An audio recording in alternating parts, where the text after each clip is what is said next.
Okay, so also worth noting is that the percentages of families in these villages still employed in agriculture. We're very lucky that there is a parliamentary paper that does this for 1812. This is families rather than individuals, which poses problems, because sometimes you do get a family where perhaps the male is a framework knitter, but the wife possibly is employed in agriculture. But you can see here, actually, that we're still talking, in the case of Arnold, a quarter of the population of this centre of the framework knitting industry is still employed in agriculture. Baseford, it's less. Bulwell is very large indeed, 40, and then some of the other ones are very low as well. But taken together, we're talking about something between 22 and 27% of these villages are still employed in agriculture. Not a significant figure, but I think one that's worth remembering when we're thinking about the character of these communities in which Luddism took place. So the next big question really is why was there more frame breaking in the villages rather than in Nottingham itself? And that's a question that's exercised quite a few historians.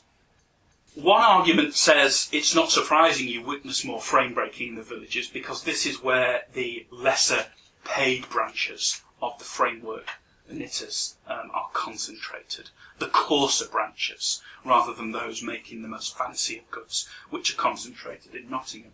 I think that is to some extent accurate, although, again, we shouldn't overdraw that distinction. Even as late as the Royal Commission on the Framework Knitters in the 1840s, which details extensively what goods are actually made in the different villages, you still get fancy goods made in some of these villages surrounding Nottingham. It's not just in Nottingham itself. So I think that's a bit crude to sort of say, oh, this is where the poorer framework knitters are.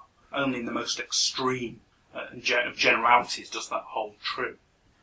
Another explanation is that this is where the hated wide frames were.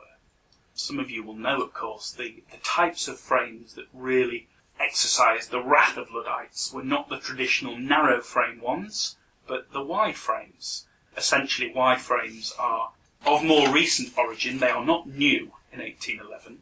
The Duke of Newcastle thinks they are, but they're not. They've been around for some time, but they are associated with essentially what we would call these days cheap mass production, made by people who are less skilled.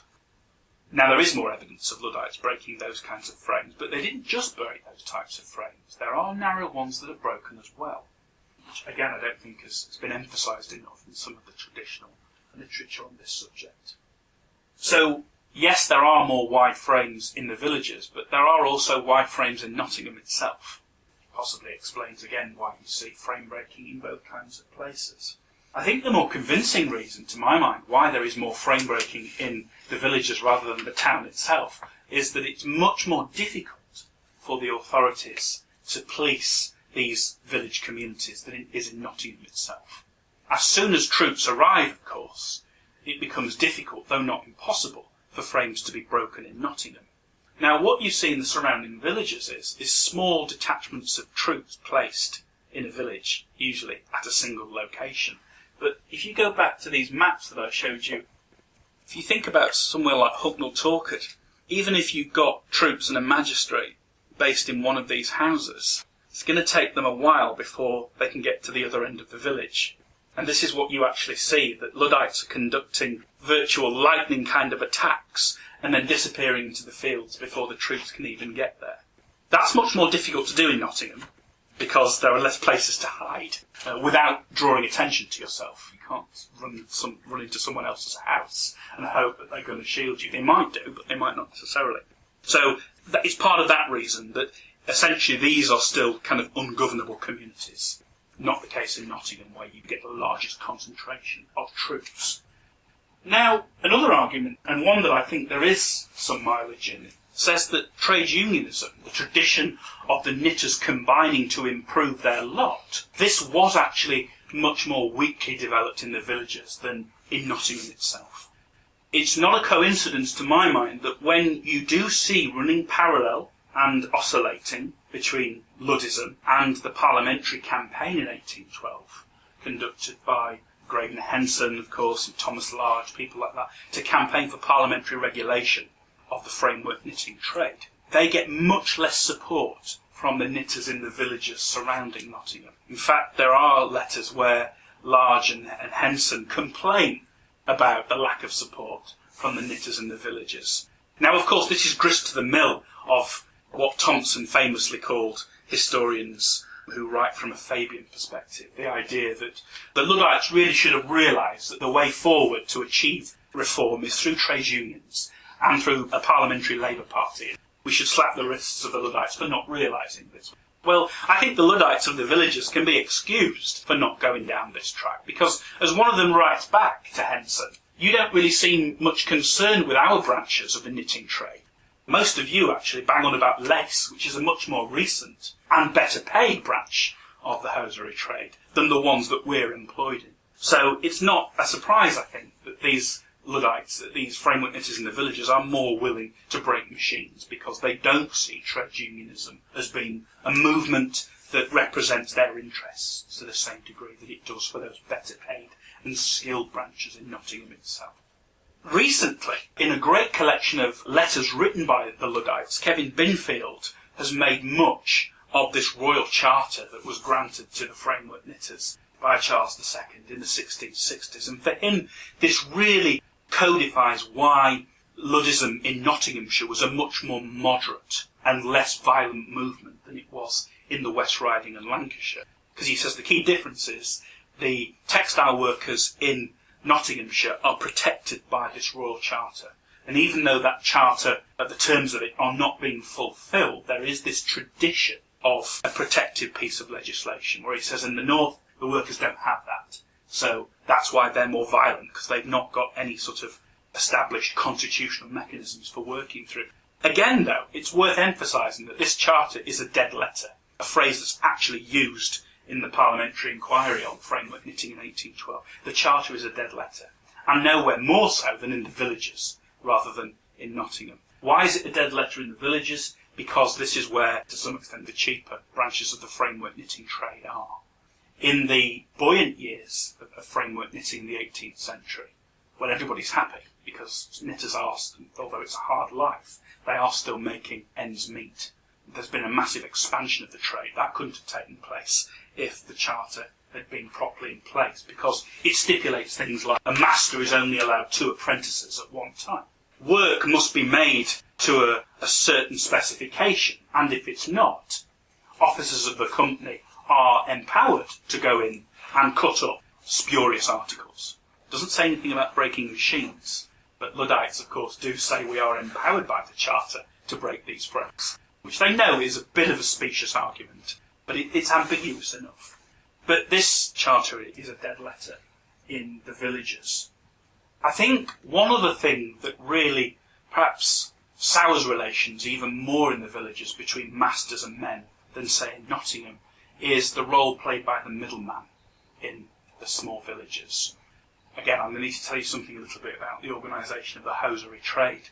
Clearly, the hosiers, the large-scale merchants and manufacturers, they are based in Nottingham, but a lot of them put out work, hence the phrase putting out system, to the villagers.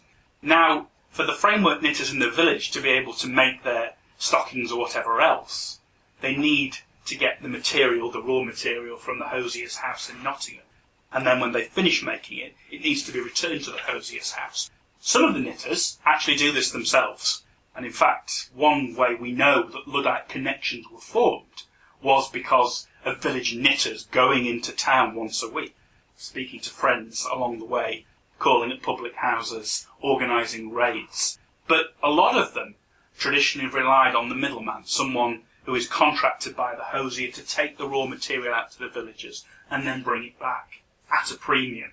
So this is another festering sore, that there are people, more and more of them, as the hosiery trade has expanded, who are seen as buying cheap and selling dear, and it's the knitters who are forced to pay more and more for this service.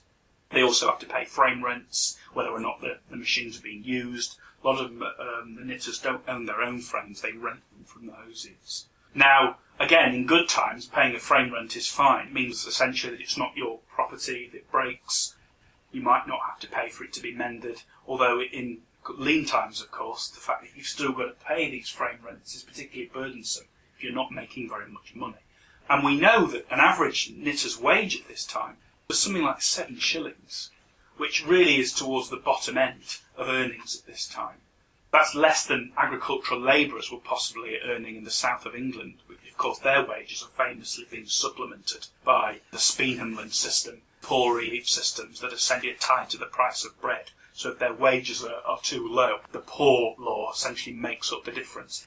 This is not happening in Nottinghamshire. So the knitters, especially in the villages, have got a really raw deal. So what else then about the kind of rural dimension of Luddism? I mentioned at the beginning of the paper that protest acts in the fields, woods and byways of Nottinghamshire were not, to my mind, ancillary, but were actually central to what the Luddites were up to. This much is evident from a careful reading of the Home Office files and the press reports. During episodes of frame breaking, in the knitting villages, numerous stacks were burnt, bricks were fired, a windmill was broken into, machinery was sabotaged. Several barns and other farm buildings were all set on fire. And there is some evidence of Luddites uprooting hedge stakes as well, possibly for no other reason than they make good makeshift weapons. The point is, all of those acts were customary ways of demonstrating protest in the English countryside. All told, there were at least 10 separate instances of arson in and around knitting villages. Again, arson is one of the more extreme tools in the rural workers' protest armoury. Now, as the letter by Boosey's friend suggested, these protest acts were often avenging and designed to punish those who were known opponents of the Luddites, especially informers, or those who were deemed to be exploitative and charging exorbitant prices, such as farmers, millers and corn factors, on whom the Luddites were also attempting to levy contributions and make them abide by the strictures of the moral economy. Descriptions of Luddites also betrayed the rural dimensions of the movement. In a number of depositions, which I've given you an example of, there are references to the rustic clothing of the Luddites, which suggests that they were more akin to village labourers rather than town craftsmen. Several describe Luddites wearing smock frocks and corduroy trousers, though one witness implies that this was being done as a deliberate act of disguise on the part of the Luddites. Other sources confirm that the smock frock was commonly worn. If you look at the first page of the handout, which is taken from a great local history of Hucknall Talkers, published in 1909, you'll see both those paragraphs. He's talking here essentially about 1850. I think it's useful for just illustrating broad things about the knitting communities. Again, you get a typical Edwardian looking back there, talking about how poor the sanitary was in mid-Victorian times. Unemployed stocking makers were set to break stones at a shilling a day. 2 men cleaned and mended the rough roads. That was a common way of putting the unemployed to work, essentially building roads. Really back-breaking, boring labour. But the second paragraph is the one that is most instructive to us. The ordinary cottage had a living room, 11 feet square, with 1 or 2 stocking frames in it. On Sundays, the frames were covered up in order to make the living room look tidy. Once a year, generally just before the feast, the place was painted with gas tar, kind of creosote.